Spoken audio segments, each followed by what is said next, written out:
Well, I want to show you this and ask you if you have any of these packages. This one is it's a 2 CD Leonard Cohen, songs of Leonard Cohen and songs of love and hate. Now, I have got them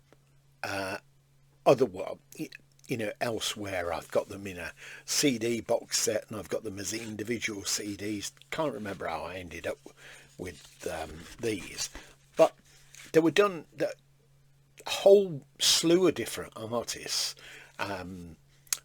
Their material was put out in this way at some time. Can't remember what year these packages came out, but 2 CDs.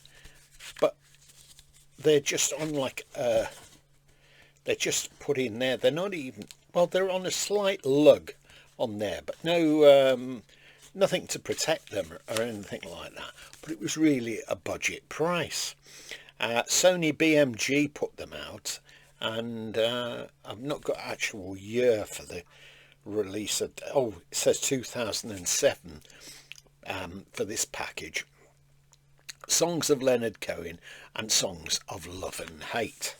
I have got another package like this, but it's I think that's Leonard Cohen as well. And the other one that I've got is Prefab Sprout, which I shall dig that out sometime or other.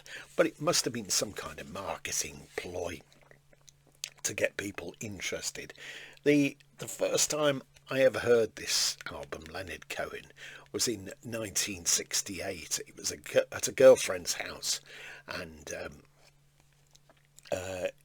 she had this album. She loved this album.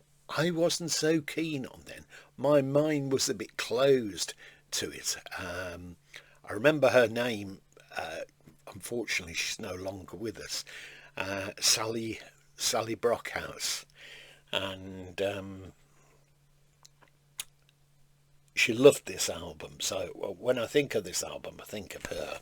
The tracks on it are Suzanne, Master Song, Winter Lady, The Stranger Song, Sister of Mercy, So Long Marianne, Hey That's No Way to Say Goodbye, Stories of the Street, Teachers, One of Us Cannot Be Wrong, and the other one, Songs of Love and Hate, which is the third album by Leonard Cohen.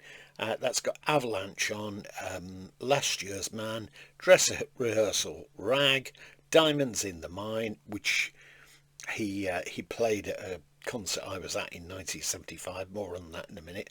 Love Calls You By Your Name, Famous Blue Raincoat. Oh, it's a wonderful song, that. Sing Another Song, Boys, and Joan of Arc.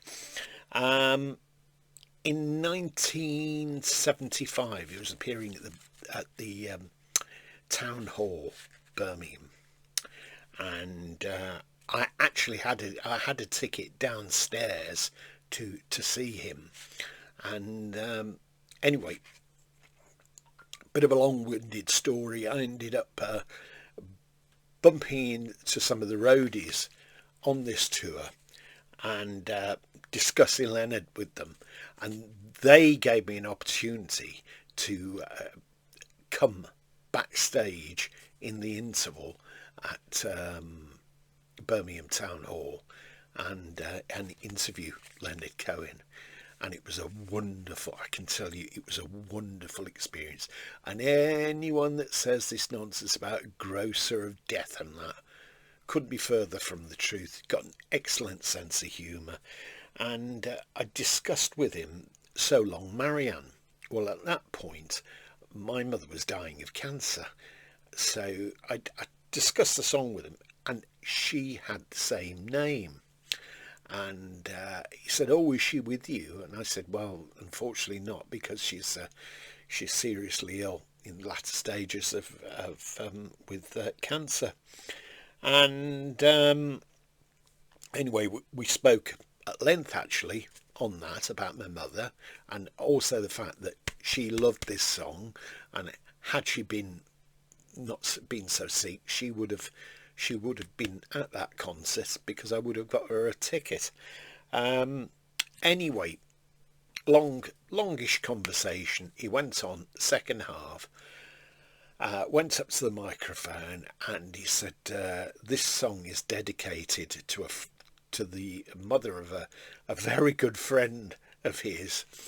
And he said, I'm going to play it now. Same name, this lady, and it's for Marianne. You know, you will love this. And then he sang the song, and I tell you, I'm not one given to crying generally, but when I sat out in the audience and he did that, which I didn't know he was going to do, it was really overwhelming.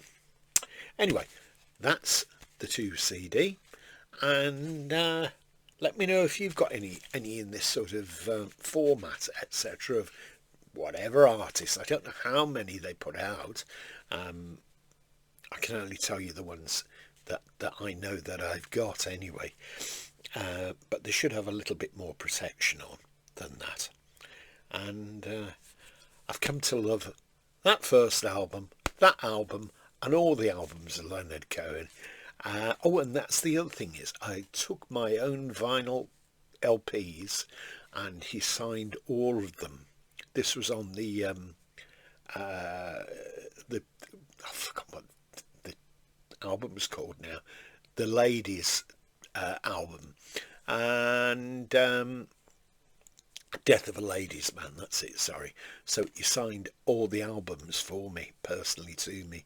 Unfortunately, sometime later in life, I was persuaded to part with them, and I wished I hadn't sold them, but we do these things, don't we? Okay, I hope you've enjoyed seeing that anyway, and if you have and you've enjoyed it, tick a like, and see about subscribing. See you very soon. Bye for now.